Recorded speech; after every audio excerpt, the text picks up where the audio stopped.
नमस्कार। ज्योतिष शास्त्र में श्रद्धा और विश्वास रखने वाले सभी जातकों का पारलौकिक जगत चैनल में बहुत बहुत स्वागत है। आज के इस वीडियो में हम चर्चा करेंगे हमारे जीवन को सबसे ज़्यादा प्रभावित करने वाले देवगुरु बृहस्पति के वक्री होने के संबंध में। देवगुरु बृहस्पति 20 जून को कुंभ राशि में वक्री अवस्था में गोचर कर चुके हैं। इस वीडियो में हम वृषभ राशि के जातकों पर देवगुरु बृहस्पति के वक्री होने का क्या प्रभाव पड़ेगा, इसका विश्लेषण करेंगे। साथ ही आपकी कुंडली में राहु वृषभ राशि में, शनि मकर राशि में और केतु वृश्चिक राशि में इसी टाइम पीरियड में गोचर करेंगे, तो उनका समग्र प्रभाव आपके जीवन पर क्या पड़ेगा, इसका भी विश्लेषण करेंगे। जहाँ तक बुध, शुक्र, सूर्य और मंगल की बात है, तो ये ग्रह समय समय पर राशि परिवर्तन करते रहेंगे और इनके प्रभाव के बारे में हम मासिक राशिफल में विस्तार से चर्चा करते रहेंगे। तो चलिए बात करते हैं वृषभ राशि पर वक्री गुरु के प्रभाव के बारे में। देवगुरु बृहस्पति धन, संपत्ति, ज्ञान, विवेक, मान, सम्मान, पद, प्रतिष्ठा और धर्म के कारक हैं। देवगुरु संतान और शिक्षा के भी कारक हैं और देवगुरु 20 जून को वक्री अवस्था में गोचर करेंगे। बृहस्पति प्रथम भाव, पंचम भाव, नवम भाव और दशम भाव के कारक हैं। इन चारों भावों में विराजमान बृहस्पति को व्यक्ति को धर्म, अर्थ, काम, मोक्ष चारों प्रकार के पुरुषार्थ प्रदान करते हैं। पहले आप ये समझें कि वक्री का क्या अर्थ होता है। वक्री अवस्था का ये अर्थ नहीं है कि ग्रह उल्टी चाल चलने लगते हैं। दरअसल वक्री अवस्था में ग्रह की चाल धीमी हो जाती है। परिणाम स्वरूप पृथ्वी से देखने पर ऐसा लगता है कि ये विपरीत दिशा में गोचर कर रहे हैं। दूसरी बात, वक्री अवस्था में ग्रह पहले से अधिक शुभ फल प्रदान करते हैं। बृहस्पति तो वैसे ही शुभ फल प्रदान करते हैं, वक्री अवस्था में और भी शुभ फल प्रदान करेंगे। और तीसरी बात यह है कि वक्री अवस्था में ग्रह अपने से एक घर पीछे वाले भाव का भी फल प्रदान करते हैं। जैसे अगर देवगुरु धन भाव में वक्री अवस्था में है, अगर धन भाव में वक्री अवस्था में है तो लग्न का भी फल प्रदान करेंगे। अगर कन्या राशि में वक्री हैं तो सिंह राशि का भी फल प्रदान करेंगे। अगर वृश्चिक राशि में वक्री हो रहे हैं तो तुला राशि का भी फल प्रदान करेंगे। और अगर कुंभ राशि में वक्री हो रहे हैं तो मकर राशि का भी फल प्रदान करेंगे। और चौथी बात जो सबसे महत्वपूर्ण है वो ये है कि वक्री अवस्था में ग्रह चाल अपनी धीमी कर लेते हैं, तो वो आपसे भी यही अपेक्षा करते हैं कि आप भी थोड़ा रुकें, थोड़ा रेस्ट ले लें और विचार करें कि आप जो भी कार्य कर रहे हैं उसमें क्या सुधार किया जा सकता है, उसमें क्या कमियां थीं जिससे आपको लाभ नहीं मिल रहा था। इसकी एनालिसिस कीजिए और तब आगे बढ़िए। चलिए अब बात करते हैं देवगुरु बृहस्पति आपको वक्री अवस्था में क्या शुभ फल देने वाले हैं। देवगुरु बृहस्पति वृषभ राशि के जातकों की कुंडली के दशम भाव, जिसे कि कर्म भाव कहते हैं, दशम भाव में गोचर कर रहे हैं। दशम भाव के स्वामी शनि हैं जो कि वक्री अवस्था में 23 मई से हैं। शनि के वक्री अवस्था में होने का क्या प्रभाव पड़ेगा, इस पर हमने एक वीडियो पहले ही अपलोड कर रखा है, उसका लिंक मैं दे रहा हूँ डिस्क्रिप्शन बॉक्स में। आप वहाँ से वक्री शनि के प्रभाव के बारे में जान लीजिएगा। इस वीडियो में हम चर्चा करेंगे वक्री गुरु के प्रभाव के बारे में। तो 10th हाउस में देवगुरु वक्री अवस्था में विराजमान हैं, तो एक बात आपको ध्यान में रखनी है कि इस गोचर काल में आपको जॉब के परिवर्तन के बारे में नहीं सोचना है। कार्य स्थितियाँ आपके अनुकूल रहेंगी। देवगुरु बृहस्पति की कृपा दृष्टि बनी रहेगी, क्योंकि देवगुरु शुभ प्रभाव प्रदान करते हैं, शुभ फल देते हैं और वक्री अवस्था में और भी शुभ फल देंगे आपको। तो सरकारी कार्य, मान सम्मान में आपके इम्प्रूवमेंट होगा। बिजनेस करते हैं तो उसमें प्रॉफिट का रेशियो बढ़ेगा, लेकिन इन्वेस्टमेंट आप थोड़ा सोच विचार करके करेंगे।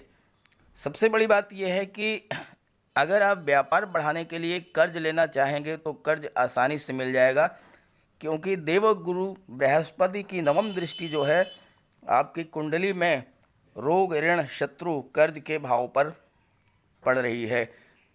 आपने देखा होगा कि कर्ज मिलने में कितनी दिक्कतें आती हैं, लेकिन आपको कर्ज आसानी से मिल जाएगा। देवगुरु बृहस्पति आपको रोग से भी मुक्ति दिलाएंगे। एक खास बात यह है कि जो 10th हाउस है वो आपके जॉब, आपके करियर के बारे में विचार किया जाता है। साथ ही साथ 10th हाउस पिता का भी घर है, तो आपके भीतर सीखने की ज़बरदस्त इच्छा होगी। आपकी लर्निंग स्किल, लर्निंग कैपेसिटी में वृद्धि करेंगे देवगुरु, और आपके कौशल में, आपकी चतुराई में भी वृद्धि होगी। आप किसी भी सिचुएशन को बड़े आसानी से हैंडल कर पाएंगे। कैसी भी परिस्थिति हो, आप उसमें अपना काम कैसे निकाल सकेंगे, ये देवगुरु की कृपा से आपको प्राप्त होगा। हज़ारों लोगों की भीड़ में भी आप अपना काम जल्द से जल्द करा पाएंगे। हालात के अनुकूल ढालने की क्षमता भी आपको प्राप्त होगी। डिप्लोमेसी डेवलप करेगी। और जिन जातकों की कुंडली के दशम भाव में देवगुरु बृहस्पति विराजमान होते हैं, वो अच्छे इकोनॉमिस्ट, अच्छे पॉलिटिकल और विदेश मंत्रालय में ऐसे जातकों की नियुक्ति भी होती है। दृष्टि 4th हाउस पर पड़ रही है तो माता का भी फुल सपोर्ट मिलेगा, ननिहाल पक्ष का भी आपको पूरा सपोर्ट मिलेगा। और सबसे अच्छी बात यह है कि आप अगर अपने पिता का प्रोफेशन चुनते हैं तो उसमें आपको बहुत बड़ा लाभ भी होगा। वाक्पटुता और कौशल आपके भीतर डेवलप करेगा और अपने जॉब में आप बहुत अधिक सक्सेस प्राप्त करेंगे। दान धर्म भी आप करेंगे और समाज में इसका बहुत बड़ा प्रभाव पड़ेगा। लोकहित के लिए कार्य करेंगे और 10th हाउस के गुरु आपसे शुभ कार्य कराएंगे, धर्म कर्म में रुचि बढ़ाएंगे। शिक्षक, अध्यापक, काउंसलर बनने के चांसेस भी हैं। लेखन कार्य में भी आपको सफलता प्राप्त होगी। अब बात कर लेते हैं देवगुरु की दृष्टियों के बारे में। देवगुरु बृहस्पति की दृष्टि आपके धन भाव पर पड़ रही है। धन संपत्ति में वृद्धि होगी। धन संपत्ति में वृद्धि के लिए जो प्रयास करेंगे उसमें सफलता मिलेगी। साथ ही परिवार और मित्रों का भी पूरा सहयोग मिलेगा। सुख और ऐश्वर्य के साधनों में वृद्धि होगी। देवगुरु की सप्तम दृष्टि आपकी कुंडली के 4th भाव, सुख भाव पर पड़ रही है और सुख भाव के स्वामी सूर्य हैं। सूर्य और बृहस्पति आपस में मित्र हैं, तो पारिवारिक सुखों में वृद्धि होगी। पारिवारिक वातावरण अनुकूल रहेगा। सुख शांति में वृद्धि होगी।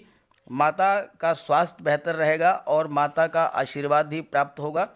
जमीन जायदाद भी आप क्रय कर सकते हैं।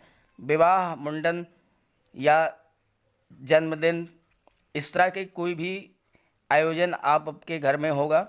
आपके मान सम्मान, पद प्रतिष्ठा में वृद्धि होगी। संपत्ति संबंधी अगर कोई विवाद है तो उसमें आपको पूरी सफलता मिलेगी। देवगुरु की नवम दृष्टि आपके 6ठे भाव पर पड़ रही है, जो कि रोग, ऋण और शत्रु का भाव है। और यहाँ एक ख़ास बात यह है कि 6ठे भाव पर शनि देव की भी दशम दृष्टि पड़ रही है, जो कि वक्री अवस्था में है। शनिदेव के वक्री अवस्था में होने का क्या फल होता है, इस पर एक वीडियो मैंने अपलोड किया है, उसका लिंक दे दे रहा हूँ, उससे आप पूरी तरह से विस्तार में समझ लेंगे। शनिदेव की दृष्टि, दशम दृष्टि जिस भाव पर पड़ती है उस भाव पर का सुख आपको नहीं मिल पाता है, तो आपको रोग, ऋण, शत्रु, विघ्न बाधाओं का कोई सुख नहीं मिलेगा। इसका मतलब आपके जीवन से विघ्न बाधाओं में कमी आएगी। अब तक जो परेशानियां चल रही थी जीवन में वो समाप्त हो जाएंगी। किसी गंभीर बीमारी से पीड़ित थे तो आपको उससे भी राहत मिलेगी। और सबसे अच्छी बात यह है कि देवगुरु बृहस्पति की दृष्टि छठे भाव पर पड़ रही है, जो कि शुभ दृष्टि है। तो अगर आप ऋण लेना चाहते हैं अपने व्यापार, अपने व्यवसाय, अपने प्रोफेशन को बढ़ाने के लिए, इम्प्रूवमेंट के लिए, तो बड़ी आसानी से आपको बैंक से या किसी गवर्नमेंट बॉडी से लोन भी प्राप्त हो जाएगा। कोई भी ग्रह जब वक्री अवस्था में होता है तो वो एक भाव पीछे का भी फल प्रदान करता है। देवगुरु वक्री अवस्था में है, दशम भाव में विराजमान है, तो भाग्य भाव को भी प्रभावित करेंगे। तो चलिए इसके बारे में भी बात कर लेते हैं। वक्री अवस्था में दशम भाव में विराजमान देवगुरु कुंडली के नवम भाव को भी प्रभावित करेंगे। नवम भाव से भाग्य का विचार किया जाता है। ज्योतिष शास्त्र का एक सिद्धांत है कि जब जब बृहस्पति वक्री होकर किसी शत्रु राशि में स्थिर होंगे या किसी शत्रु ग्रह से संबंध बनाएंगे तो बृहस्पति के अशुभ फलों में कमी होकर के शुभ फलों में वृद्धि होगी। शनि और गुरु में शत्रुता का संबंध है और देवगुरु जब भाग्य भाव का परिणाम देंगे तो शुभ फलों में वृद्धि करेंगे।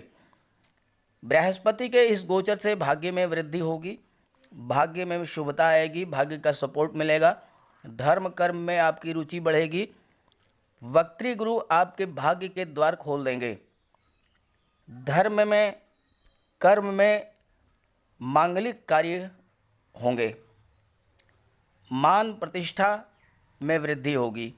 भाग्य के सहयोग से आपके रुके हुए कार्य पूरे होंगे। जीवन साथी और पिता का भी पूरा सहयोग मिलेगा। कैरियर, प्रोफेशन, बिजनेस या जॉब में सफलता मिलेगी, उन्नति होगी। और गवर्नमेंट से आपको, सरकारी पक्ष से आपको सहयोग मिलेगा। जो लोग गवर्नमेंट जॉब में हैं उन्हें प्रमोशन मिल सकती है, उनके वेतन में वृद्धि हो सकती है, उन्हें अपने हर कार्य में सफलता मिलेगी। अगर आपके पास जॉब नहीं है तो जल्द ही एक आपको जॉब का नया अवसर भी प्राप्त होगा। अब एक महत्वपूर्ण, बहुत ही महत्वपूर्ण योग के बारे में मैं आपसे चर्चा करने जा रहा हूं, जो कि इस गोचर काल में आपकी कुंडली में बन रहा है और उसे आप जीवन का स्वर्णिम काल मान सकते हैं। एक और भी बहुत ही शुभ योग आपकी कुंडली में बन रहा है इस समय, और वो ये है शनि और शुक्र का समसप्तक योग। 22 जून को शुक्र राशि परिवर्तन करके कर्क राशि में गोचर कर चुके हैं और आपकी कुंडली के प्रथम भाव में विराजमान हैं। शनि और शुक्र आपस में गहरे मित्र हैं। शनि की दृष्टि शुक्र पर पड़ रही है और शुक्र की दृष्टि शनि पर पड़ रही है। वक्री शनि की दृष्टि मित्र ग्रह शुक्र पर पड़ रही है, जो कि शुक्र की शुभता और शुक्र के प्रभाव में वृद्धि करेगी। शनि और शुक्र का ये योग आपके जीवन में एक ऐसा सुनहरा दौर, गोल्डन पीरियड लाएगा जिसे आप जीवन भर भुला नहीं पाएंगे। शुक्र धन, वैभव, सुख और ऐश्वर्य के कारक हैं। शुक्र आपके जीवन में सुख, ऐश्वर्य, धन, वैभव लाएंगे। आप उन सामानों को खरीदने में धन खर्च करेंगे जिससे सुखों में वृद्धि होगी, जैसे गहने, आभूषण, ज्वेलरी, शानदार कपड़े, परफ्यूम्स, कॉस्मेटिक्स, ये सब चीज़ें आप परचेज करेंगे इस पीरियड में। सजने संवरने में आपकी रुचि बढ़ेगी और आपके व्यक्तित्व में एक नया निखार आएगा।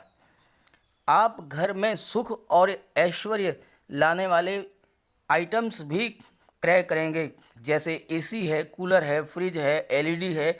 ये चीज़ें जो हैं आप इस दौर में खरीदेंगे। इससे आपकी सुख सुविधाओं में वृद्धि होगी। सेहत संबंधी समस्याएं, मानसिक और आर्थिक परेशानियां वो सब दूर हो जाएंगी। भाग्य का भी साथ मिलेगा कोई धार्मिक या सामाजिक आयोजन जैसे कि शादी ब्याह, बच्चे का जन्म, मुंडन संस्कार वगैरह इस टाइम पीरियड में आयोजित हो सकता है। आप परिवार के साथ कहीं घूमने के लिए किसी टूरिस्ट प्लेस पर भी जा सकते हैं। यात्रा का भी कार्यक्रम बनेगा और उससे आप पूरी तरह से एंजॉय करेंगे। जो जातक रेडीमेड गारमेंट्स, कॉस्मेटिक्स, श्रृंगार प्रसाधन, परफ्यूम, ड्रेस डिजाइनिंग इन सब का कार्य करते हैं, उनके कार्य व्यवसाय में बहुत बड़ी वृद्धि होगी, बहुत अधिक उन्हें लाभ होगा। जो लोग स्वर्णकार हैं, आभूषण है, जेवर है, गहने का कार्य करते हैं, या जो वाहन विक्रेता हैं, टू व्हीलर, फोर व्हीलर्स बेचते हैं, उनको भी बहुत बड़ा लाभ होगा, चूँकि आप ये सब चीज़ें परचेज करेंगे। Dairy, bakery, confectionery, hotel, restaurant या मिष्ठान भंडार, इन कार्यों में लगे हुए जातकों को भी बहुत बड़ा लाभ होगा इस गोचर में। और ट्रांसपोर्ट और टूरिज़्म से जुड़े हुए लोगों को भी ये गोचर बहुत बड़ा लाभ देने वाला है। अब बात कर लेते हैं समग्र विश्लेषण की। राहु आपके लग्न भाव में है और केतु आपके परिवार भाव में है, तो इसका क्या प्रभाव पड़ेगा। जहाँ तक शनि की बात है तो शनि के लिए एक विस्तृत वीडियो मैंने अपलोड कर रखा है, उसको आप देख लीजिएगा, लिंक दे रहा हूँ डिस्क्रिप्शन बॉक्स में। राहु आपकी कुंडली के लग्न भाव में विराजमान है और लग्न भाव के स्वामी शुक्र हैं, जो कि बहुत ही शुभ स्थिति में हैं। राहु अगर किसी शुभ ग्रह के राशि में विराजमान हो तो हमेशा शुभ फल ही प्रदान करते हैं। राहु को समझने के लिए शनि को समझना होता है, क्योंकि राहु शनिवत कार्य करते हैं। शनि जैसा परिणाम देते हैं, राहु भी वैसा ही परिणाम देते हैं। और कुंडली के भाग्य भाव में शनि विराजमान हैं तो राहु आपके भाग्य में प्रबल उन्नति लाएंगे, भाग्य का आपको पूरा सपोर्ट मिलेगा। हालांकि राहु के विराजमान होने से आप में क्रोध, चिड़चिड़ापन और धैर्य की कमी आएगी, स्वभाव में थोड़ा जिद भी होगी, लेकिन आपको इससे बचना होगा। साथ ही साथ आपके पराक्रम, ऊर्जा और साहस में वृद्धि भी करेंगे। उच्च कोटि के राजनीतिज्ञ जो होते हैं, उनकी कुंडली के लग्न भाव में राहु विराजमान होते हैं। बात करें केतु, जो कि आपके सप्तम भाव में विराजमान हैं और सप्तम भाव के स्वामी मंगल हैं, जो कि मंगल नीच की स्थिति में है, इसलिए पारिवारिक जीवन में कुछ दिक्कतें आ सकती हैं। लाइफ पार्टनर के साथ, जीवन साथी के साथ मतभेद या तनाव की स्थितियां बन सकती हैं, तो इससे आपको सावधान रहना होगा। लेकिन एक खास बात यह है कि केतु जो है वो आकस्मिकता के भी कारक हैं। ऑल ऑफ सडन आपको कहीं से कोई शुभ समाचार मिल सकता है, एकदम से डूबा हुआ पैसा आपको मिल सकता है। आपके बच्चों ने कॉम्पिटिटिव एग्ज़ाम्स दिया है, उसमें सफलता की सूचना आपको मिल सकती है। कहीं से आकस्मिक धन लाभ की सूचना मिल सकती है। कोर्ट कचहरी का कोई मामला जो पेंडिंग था, अचानक से उसमें आपको पता लगता है कि आपकी जीत हो गई है, आपने मुकदमा जीत लिया है। तो इस तरह की घटनाएं भी केतु के कारण होती हैं। कुल मिलाकर के देवगुरु बृहस्पति का वक्री होना 20 जून से 18 अक्टूबर तक आपके जीवन में बहुत ही शुभ स्थितियां ला रहा है, लाभ की स्थितियां ला रहा है। हर क्षेत्र में आपको सफलता प्राप्त होगी। तो इस तरह से मैंने इसका संपूर्ण विश्लेषण कर दिया है। सभी ग्रहों की शुभ दृष्टि, कृपा दृष्टि आप पर बनी रहे, इसी भावना, इसी कामना के साथ आप सभी का बहुत बहुत धन्यवाद। नमस्कार।